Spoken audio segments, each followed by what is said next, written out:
There are moments in life that cleave time in two, the before and after so distinct that they might as well exist in separate universes. For me, that moment came at my father's funeral, when his voice suddenly filled the quiet chapel through hidden speakers, addressing words to a child he had failed for years. That child was me. My name is Daniel Mercer. I'm 34, an architectural designer with a modest practice in Seattle, 3,000 miles from the small Connecticut town where I grew up, and where my father, Richard Mercer, lived until his unexpected death from a heart attack at 62. We hadn't spoken in nearly 5 years, not since my wedding, which he attended with palpable discomfort before leaving early without saying goodbye. Our estrangement wasn't dramatic or explosive. There was no single unforgivable act, no moment of violent rupture. Instead, it was a slow erosion of connection, a gradual retreat into silence built on decades of emotional distance, misunderstanding, and unmet expectations. My father was a man of his generation's, stoic, practical, expressions of affection limited to firm handshakes and occasional awkward pats on the shoulder. He provided materially but remained emotionally unreachable, a situation that became increasingly untenable as I grew into adulthood and sought a deeper relationship. When the call came from my mother about his death, I felt a complex tangle of emotions: grief, yes, but also anger, regret, and a hollow sense of missed opportunity. I flew back to Connecticut more out of obligation than anything else, expecting to endure a standard funeral service before returning to my life on the West Coast, our relationship forever frozen in its imperfect state. The funeral was exactly as I'd imagined it would be. St. Mark's Episcopal Church was filled with familiar faces from my childhood, my father's, colleagues from the engineering firm where he'd worked for 30 years, neighbors from our old street, my mother's friends offering silent support. My younger sister Emma sat beside my mother in the front pew, both of them composed but visibly drained. I sat slightly apart, my wife Rachel's hand clasped tightly in mine, a physical anchor in a sea of complicated emotions. The service proceeded according to traditional Episcopal rites, with hymns my father had probably never sung and readings selected by the priest rather than any personal preference. It was generic, impersonal, fitting, I thought bitterly, for a man who had kept even his family at arm's length. Then came the moment when the priest invited the funeral director to the podium for what was described in the program as a personal remembrance. Instead of speaking, the director nodded to someone at the back of the church. The lights dimmed slightly, and the sound system crackled to life. To the child I failed for years, ... Double quotes, my father's voice, unmistakable and unexpectedly vulnerable, filled the chapel. Every head turned toward me as I sat frozen, completely unprepared for what was about to unfold. To understand the impact of my father's recorded message, you need to know something about Richard Mercer and the world he inhabited. Born in 1958 to a naval officer and a homemaker, he grew up in a household where emotion was viewed as weakness and personal success was measured by professional achievement and financial stability. My grandfather, by all accounts, made my father look positively effusive in comparison. Dad followed the prescribed path engineering degree from Cornell, marriage to my mother Margaret at 24, homeownership by 26, and children by 30. He built a respectable career at Northeastern Engineering Solutions, rising to senior project manager through disciplined work rather than charismatic leadership. He was respected but not particularly well-liked, known for his attention to detail and uncompromising standards. Our family home in Lakefield, Connecticut was comfortable but austere furnishings chosen for durability rather than style. Vacations planned with military precision, mealtimes governed by unspoken rules about appropriate conversation topics.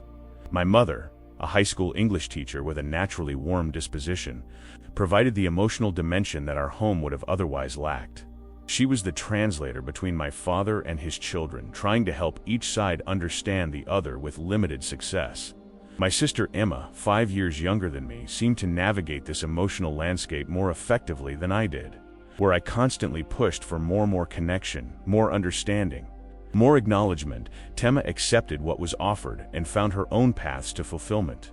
Now, a pediatrician with 2 children of her own, she had maintained a cordial, if not intimate, relationship with our father until his death. For me, the breaking point came gradually through a series of disappointing interactions in my 20s. When I changed my major from engineering to architecture, my father's response was a concerned lecture about job prospects. When I moved to Seattle for graduate school, he questioned the practicality of the distance. When I came out as bisexual at 26, he responded with uncomfortable silence, followed by a change of subject. And when I married Rachel, who is transgender, his visible discomfort throughout our wedding made his feelings clear without a single word being spoken. The last time we spoke was at the wedding reception. He approached me near the bar, awkwardly congratulated me, then said something about hoping I'd found what I was looking for. The phrase struck me as both dismissive and final, as if my life choices were merely a phase of searching rather than legitimate expressions of who I was. I responded coldly. He retreated, and by the time I looked for him an hour later to attempt reconciliation, my mother informed me he had already left for their hotel. 5 years of silence followed, broken only by my mother's occasional updates and Emma's gentle encouragement to reach out. I drafted countless emails and letters that were never sent, picked up the phone dozens of times only to set it down again. Pride, hurt, and the fear of further rejection created a wall that neither of us seemed able to breach. In the absence of relationship, I constructed my own narrative about my father, that he was disapproving, judgmental, incapable of change or acceptance. This was the lens through which I viewed our history, reinforcing my decision to maintain distance. It was easier to cast him as the unchangeable antagonist than to risk vulnerability and potential rejection. Meanwhile, my life in Seattle flourished. My architectural practice gained recognition for sustainable urban housing designs. Rachel and I built a community of close friends who became our chosen family. We began discussing adoption or surrogacy options to start our own family. I was, by most measures, successful and happy, though the unresolved relationship with my father remained a dull ache that occasionally flared into sharp pain during holidays or significant life events. Then came the call from my mother on a rainy Tuesday morning in April. Her voice strained as she told me that Dad had collapsed in his office and couldn't be revived. Just like that, all possibilities for reconciliation in this lifetime were gone. Or so I thought, until his voice emerged from the speakers at his funeral, addressing the child he had failed for years. To the child I failed for years, ... The chapel fell completely silent as my father's recorded voice continued. I felt Rachel's hand tighten around mine as I sat rigidly, unable to process what was happening. Daniel, if you're hearing this, then I didn't find the courage to say these things to you while I was alive. That failure one, among many, is my greatest regret. I stared straight ahead, acutely aware of the congregation's attention, but unable to meet anyone's gaze. My father's voice sounded different from my memories, less certain, more vulnerable, with a slight tremor that betrayed emotion he'd never displayed in person. I've recorded this message with instructions that it be played at my funeral, but only if we hadn't reconciled before then. I update it yearly, hoping each time that it will never need to be heard. This version was recorded 3 months ago on my 62nd birthday. My mind raced, trying to imagine my stoic father sitting alone on his birthday, recording a message he hoped would never be played. The image didn't align with the man I thought I knew. I want to begin with the most important thing. I love you, son. I've loved you from the moment you were born, though I've done a poor job of showing it throughout your life. My failure to express that love to make you feel it beyond doubt is something I've come to recognize too late. A small, involuntary sound escaped me, something between a gasp and a sob. Rachel's arm moved around my shoulders as my mother turned slightly in the front pew, her expression a mixture of sorrow and something that looked like validation. I grew up believing that a father's job was to provide, protect, and prepare his children for a challenging world. Emotional expression wasn't part of that equation. My own father never once told me he loved me, and somehow I convinced myself that was normal, even appropriate. I repeated the pattern without questioning it, telling myself I was doing what a good father should. The voice paused, and I heard the sound of papers rustling, as if he was gathering his thoughts, or perhaps his courage. When you changed your major from engineering, I wasn't disappointed in you. I was terrified for you. I didn't have the vocabulary to say I'm afraid you'll struggle, so instead, I lectured about practicality. When you moved across the country, I didn't know how to say, I'll miss you desperately, so I questioned your decision instead. These were my failures, not yours. I closed my eyes, memories flooding back tense conversations. Disappointed silences, the growing distance between us that I had attributed entirely to his judgment rather than his fear. The biggest failure came when you shared your truth about your sexuality and later introduced us to Rachel. I responded with silence, not because I disapproved, but because I didn't know what to say. I was raised in a world where these topics were never discussed, where difference was something to be ignored rather than embraced. I was afraid of saying the wrong thing, of revealing my ignorance, of somehow hurting you with my clumsy words. So I said nothing, which hurt you far more deeply. At the mention of Rachel, I felt her tense beside me. We had interpreted his silence at our wedding as clear disapproval, a judgment on our relationship. The possibility that it had been fear instead had never occurred to either of us. At your wedding, I wanted to tell you how proud I was of the man you'd become, someone brave enough to live honestly and love openly in ways I never could. I wanted to welcome Rachel properly to our family. But when the moment came, all I managed was an awkward congratulations before retreating into silence again. I left early, not in disapproval, but in shame at my own inability to connect with my son on his most important day. The recording paused, and I heard what sounded like my father taking a deep breath. When he continued, his voice was thicker, as if he was fighting emotion. After that day, I convinced myself that you were better off without my awkward attempts at connection, that I had forfeited the right to be part of your life through years of emotional absence. This was cowardice disguised as consideration. The truth is, I was afraid of rejection, afraid of being inadequate, afraid of the vulnerability required to bridge the gulf between us. I opened my eyes to find most of the congregation watching me with expressions ranging from sympathy to discomfort at witnessing something so intensely personal. My sister Emma was openly crying now, her hand pressed against her mouth. My mother sat perfectly still, tears streaming silently down her face. As my father's voice continued to fill the chapel, I realized that what I was experiencing wasn't just the shock of unexpected communication. From beyond the grave, it was the unraveling of a narrative about our relationship that I had constructed and reinforced for years. The father I thought I knew, and the father now speaking to me seemed like entirely different people. And I wasn't prepared for the emotional earthquake this realization triggered. What you don't know, Daniel, my father's voice continued, is that I've been working to change, even in my silence. 2 years ago, I joined a support group for parents of LGBTQ+ children at the community center in Hartford. I've been driving 40 minutes each way, twice a month, to sit in a circle with other parents and learn how to be better, how to understand. This revelation hit me like a physical blow. The image of my conservative father voluntarily joining a support group was so at odds with everything I believed about him that I couldn't immediately process it. Margaret doesn't know about this. Your mother, he clarified unnecessarily. I told her I was attending engineering seminars. Another failure of courage on my part. But in those meetings, listening to other parents talk about their journeys toward acceptance and understanding, I began to see the depth of my mistakes with you. I glanced at my mother, whose expression had shifted from sorrow to surprise. This was apparently news to her as well. There's a father in the group, his name is David, whose son hasn't spoken to him in 8 years.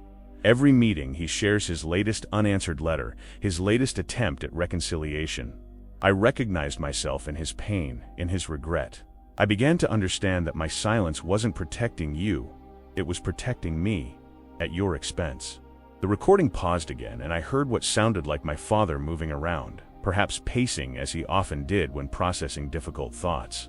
Last Christmas, I bought plane tickets to Seattle.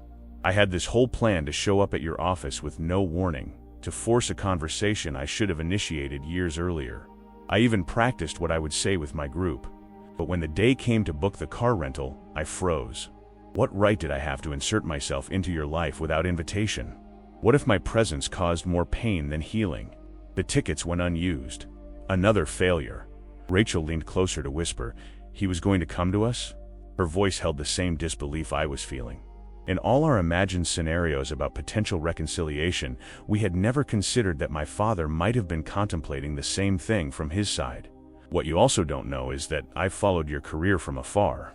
That sustainable housing complex you designed in Belltown? I have the architectural journal with the feature article. The community center in Rainier Valley? I watched the virtual tour online twice. I've been proud of you, silently and uselessly proud, without ever telling you directly. This particular revelation caused an unexpected surge of anger. All those achievements, all those moments when I had specifically thought, Dad would never appreciate this work, and he had been secretly following my career all along? The emotional whiplash was disorienting. Emma sends me pictures sometimes, my father continued, introducing another layer of complexity. Nothing invasive, just casual shots from your social media. You and Rachel hiking at Mount Rainier. Your office team celebrating a project completion. I keep them in a folder on my computer. She's been trying to help bridge the gap between us in her own way. I turned toward my sister, who met my gaze with an apologetic expression. She had never mentioned this to me, had never suggested that she was maintaining this connection between my father and me without my knowledge. I felt a confusing mixture of betrayal and gratitude toward her. Your mother suggested many times that I should simply call you. He's your son, she would say. Just tell him you love him. Sound advice I was too cowardly to take. Another failing for which I have no excuse. As the layers of previously unknown connections and missed opportunities were revealed, I began to understand that what I had perceived as a simple story of parental emotional neglect was, in fact, a complex web of fear, miscommunication, and parallel efforts at connection that never quite aligned. The narrative I had constructed about my father and about our relationship was being challenged, not just by his words, but by the realization that others in my family had been working behind the scenes, trying in their own imperfect ways to heal a rift that had come to define us all. I had a dream about you last month, my father's voice continued, shifting to a more conversational tone that felt eerily intimate in the formal chapel setting. You were about 5 years old and we were building that treehouse in the backyard. Do you remember that? I nodded involuntarily as if he could see me. Of course I remembered. It was one of the few unambiguously positive memories I had of time alone with my father, a rare weekend when he had set aside his usual reserve and engaged fully with me on a project that was solely for my enjoyment. In the dream, you were handing me nails one by one, exactly when I needed them, somehow anticipating what I was about to ask for. I remember feeling this overwhelming sense of connection, of working in perfect harmony with you. Then I looked down from the tree and suddenly you were grown, standing on the ground looking up at me, too far away to reach. His voice caught slightly, and the recording captured a muffled sound that might have been a suppressed emotion. I woke up from that dream, understanding something I should have known years ago. That connection isn't something that just happens. It's built, intentionally and consistently, like that treehouse, and I had failed to build it with you. The metaphor struck me powerfully. My father, the engineer, translating emotional insight into the language of construction he understood best. It was so characteristically him, yet revealed a depth of self-awareness I had never credited him with possessing. 3 weeks ago, I had a physical. The doctor found some irregularities with my heart. Nothing immediately life-threatening, he assured me, but something to monitor. He asked about my family medical history, about stress levels, about unresolved issues that might be affecting my health. A chill ran through me as I realized where this was heading, that my father had known something was wrong with his heart, that his death might not have been as sudden as we thought. On the drive home, I found myself thinking about that question, unresolved issues, and I pulled over at a rest stop because I couldn't see the road through tears. The first tears I'd shed in decades. I sat there for almost an hour, confronting the possibility that I might die without ever having truly known my son, without him ever having truly known me. The chapel was absolutely silent now.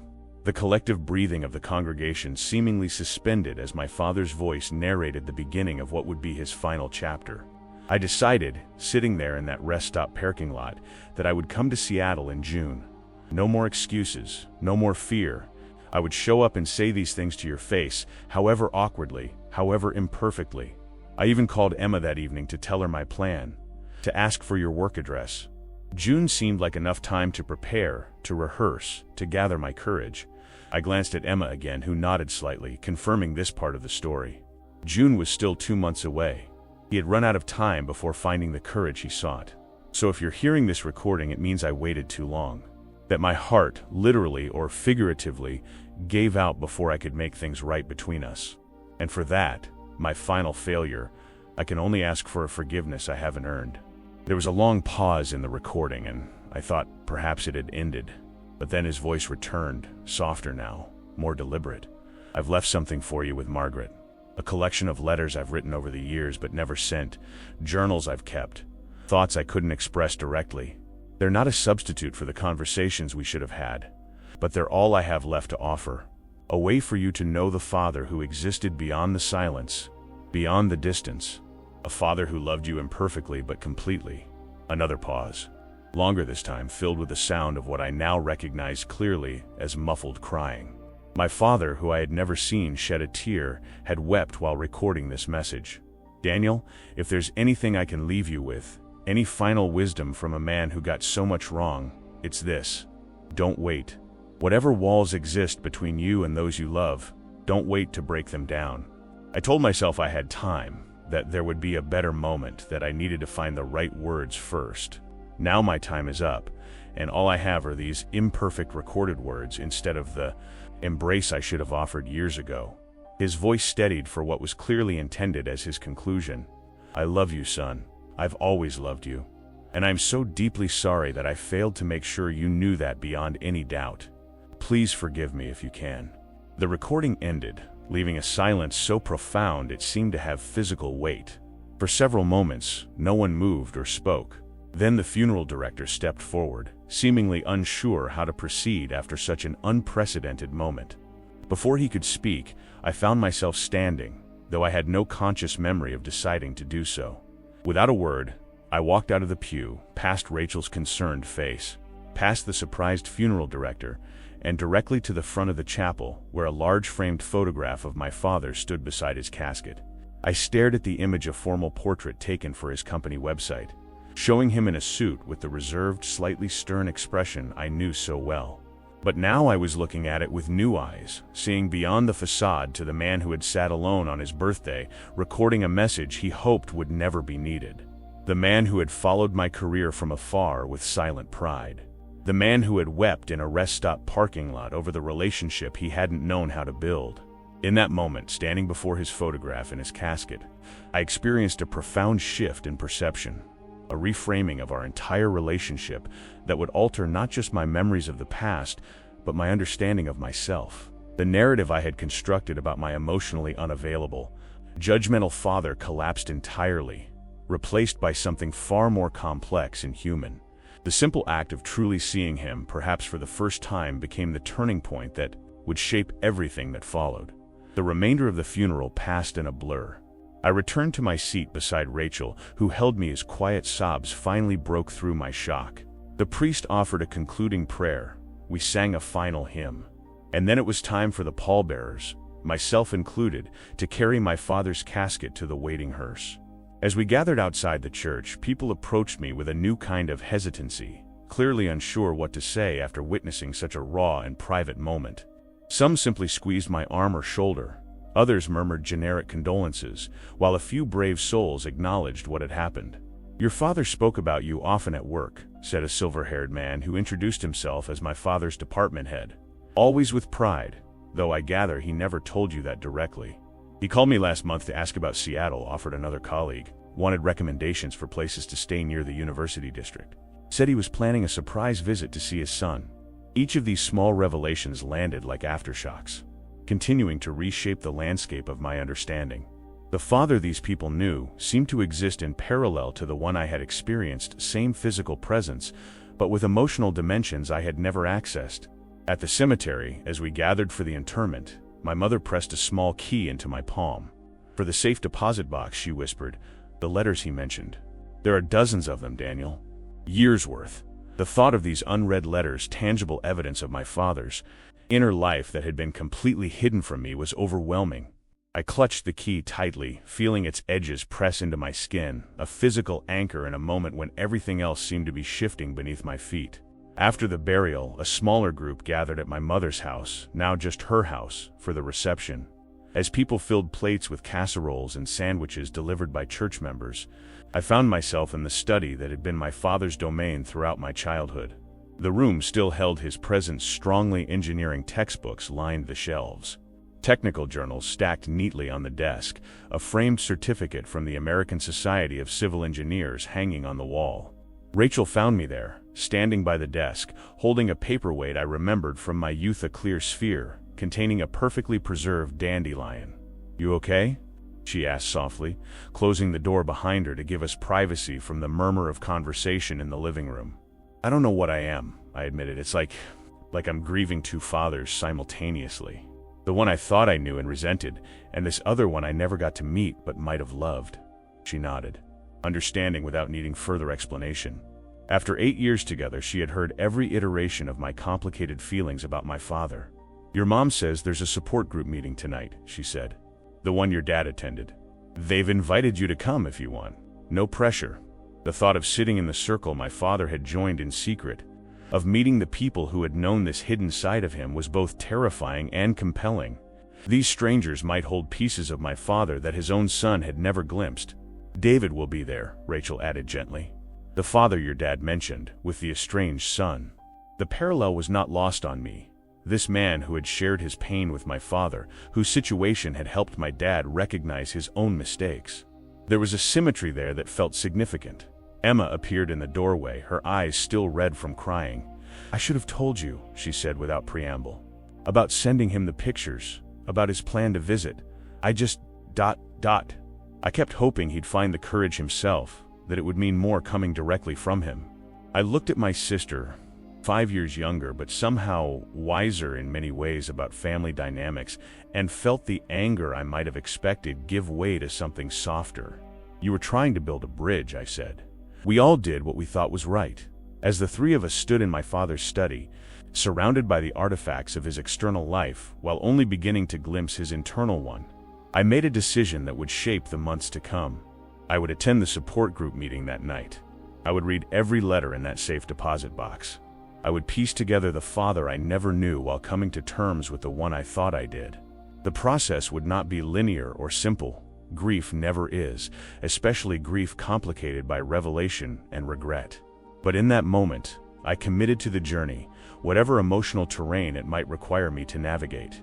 The support group met in a fluorescent-lit classroom at the Hartford Community Center, folding chairs arranged in the circle my father had described. I arrived 10 minutes early, Rachel beside me for moral support, and watched as people trickled in, mostly older adults with the slightly hesitant demeanor of those who still find themselves in unfamiliar territory despite repeated visits.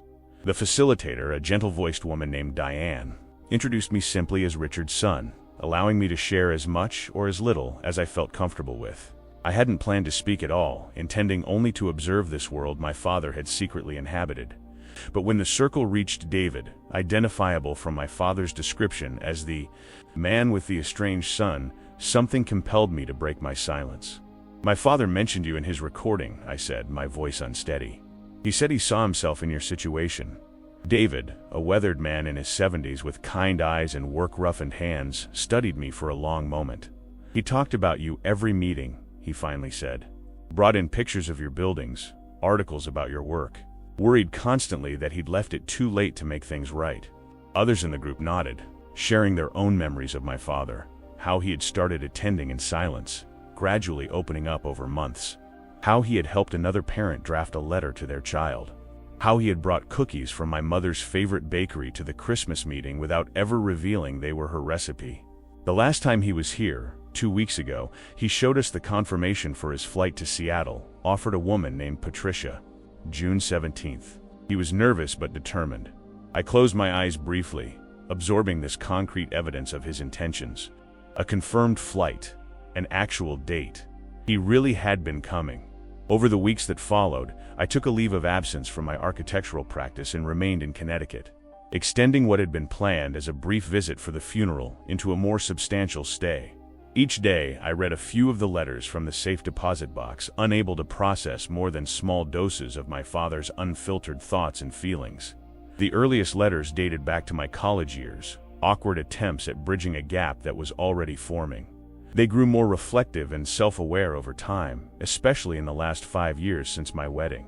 Many expressed regrets, others shared proud reactions to news of my professional achievements, and some simply described ordinary moments of his life that he wished he could share with me, a heron he'd spotted while fishing, a book that had made him think of conversations we might have had, a sunset that reminded him of the colors in one of my architectural renderings.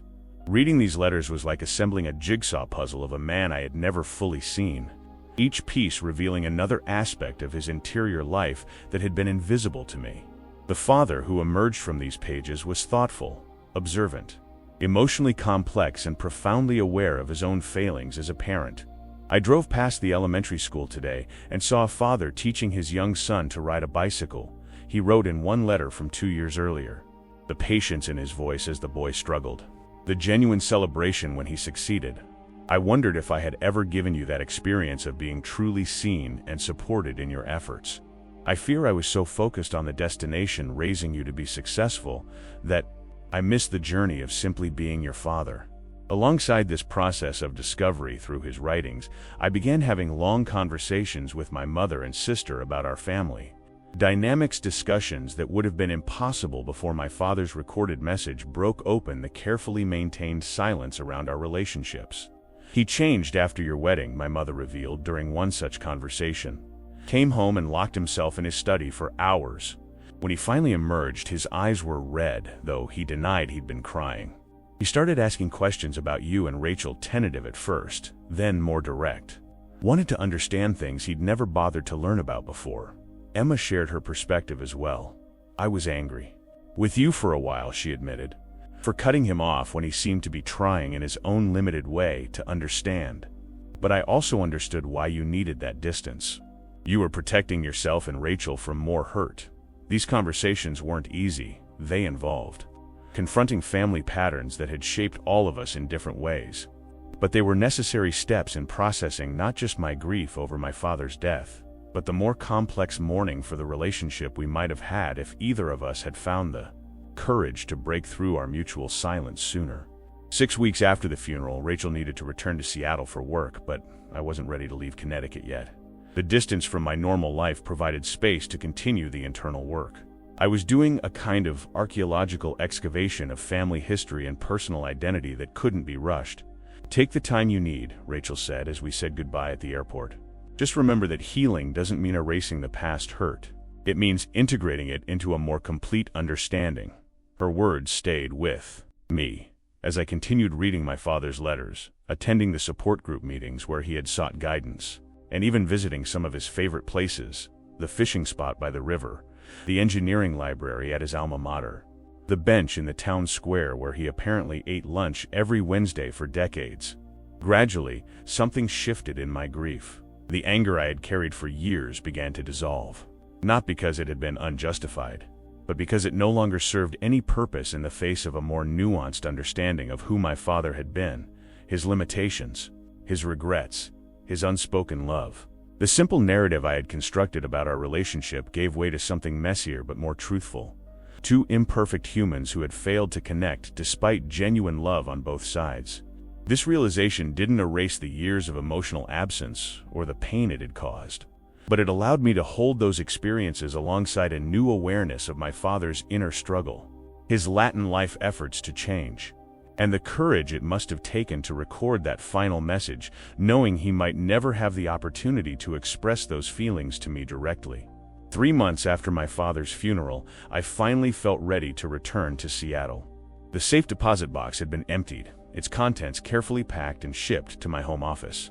I had attended the support group weekly, forming connections with people who had known a side of my father I was only beginning to understand. Most importantly, I had begun the process of integrating this new knowledge into my sense of who my father had been, who I was in relation to him, and how this reframed understanding might shape my future. The night before my departure, my mother invited me to dinner at the house, along with Emma and her family. As we finished dessert, she disappeared into the study and returned with a small wooden box I immediately recognized as my father's. He had kept cufflinks and collar stays in it on his dresser throughout my childhood. "There's one more thing he left for you," she said, placing it on the table between us. "He asked me to wait until you had read the letters before giving you this." The box was locked, a tiny brass key taped to its underside. Inside, I found a folded piece of paper and a USB drive labeled simply Daniel Seattle Plans. The note was brief, written in my father's precise engineering script, *Daniel. *, if you're reading this, I've failed again. Time ran out before courage arrived. On this drive, you'll find my planned itinerary for Seattle, including reservations I've made. The attached PDF contains something I hope to discuss with you in person. Asterisk, asterisk, with love and regret. Asterisk, asterisk, Dad. Asterisk, I borrowed my mother's laptop and inserted the drive with hands that weren't quite steady.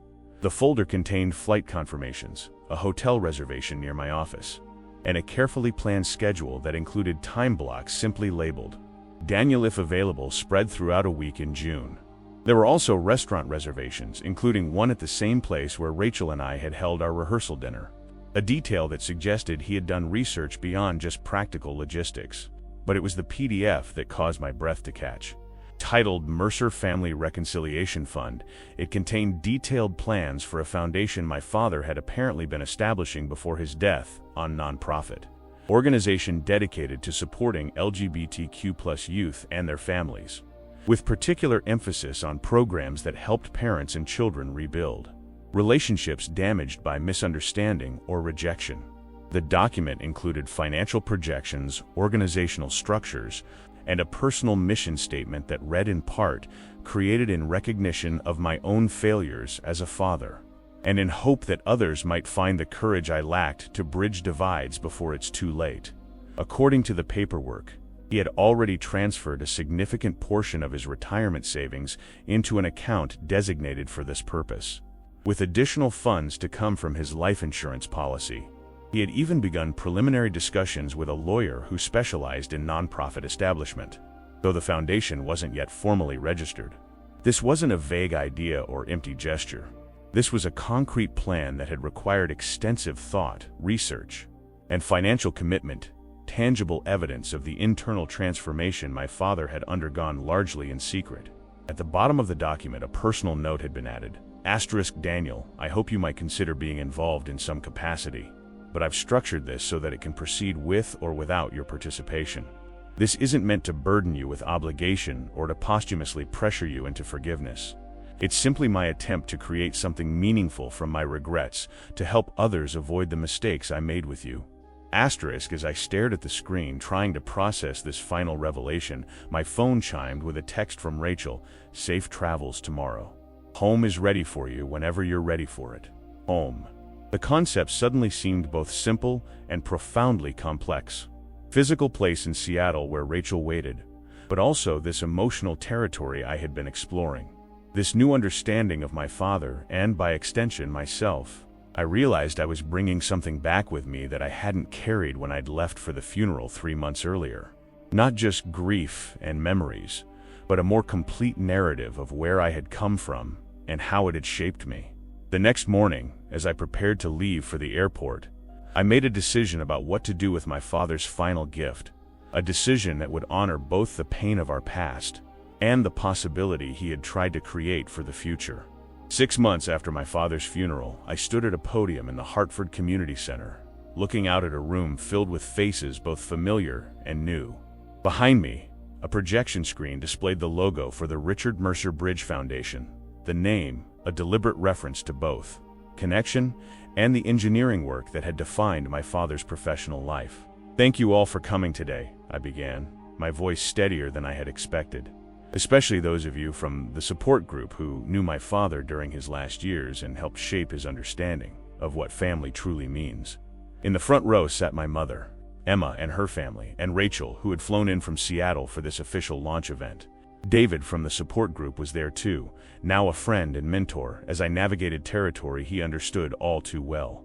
Representatives from local LGBTQ+ organizations, potential partner agencies, and even a few curious community members filled the remaining seats. The Bridge Foundation begins officially today, I continued. But its true origin was in a recording my father left to be played at his funeral, words addressed to the child he failed for years. That child was me.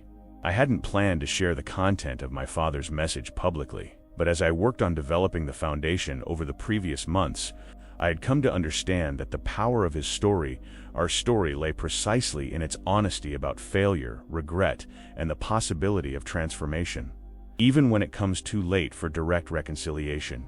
My father and I were estranged for the last 5 years of his life, I explained. Not because of a dramatic falling out, but because of a slow accumulation of misunderstanding, unmet needs, and the inability to bridge different ways of experiencing the world.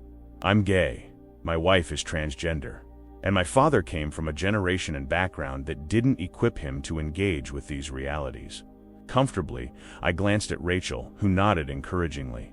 What I didn't know until after his death was that he had been working to change attending a support group, educating himself, planning a trip to reconnect with me that never happened because his heart gave out first. He left behind not just regrets but concrete plans for this foundation, which I've spent the past 6 months bringing to life. I outlined the 3 main initiatives the foundation would focus on: support groups for parents struggling to understand LGBTQ+ children, emergency resources for young people facing family rejection, and facilitated reconciliation services for families trying to rebuild damaged relationships. The Foundation's work isn't about forcing forgiveness or pretending harm hasn't occurred, I emphasized. It's about creating pathways to understanding when both parties genuinely desire connection but lack the tools to build it themselves. As I spoke, I felt a complex emotion that had no simple name, a blend of grief for what had been lost, gratitude for what had been revealed, and a sense of purpose that had emerged from the intersection of these experiences. The Foundation wasn't merely a memorial to my father or a processing of my own pain. It had evolved into something with the potential for genuine impact beyond our specific family story. In one of his last unread letters to me, I said, approaching my conclusion, my father wrote that he had come to believe that love without honest communication isn't enough, that feelings kept private might sustain the person, feeling them but do nothing for the person who needs to know they are loved. I paused, gathering myself for the most personal part of my address. I will never have the conversations with my father that both of us eventually wanted. I will never hear him say in person the things he finally found the courage to express in his recording. That opportunity is permanently lost. My voice wavered slightly, but I continued. But through this foundation, other families might find their way to those conversations before it's too late.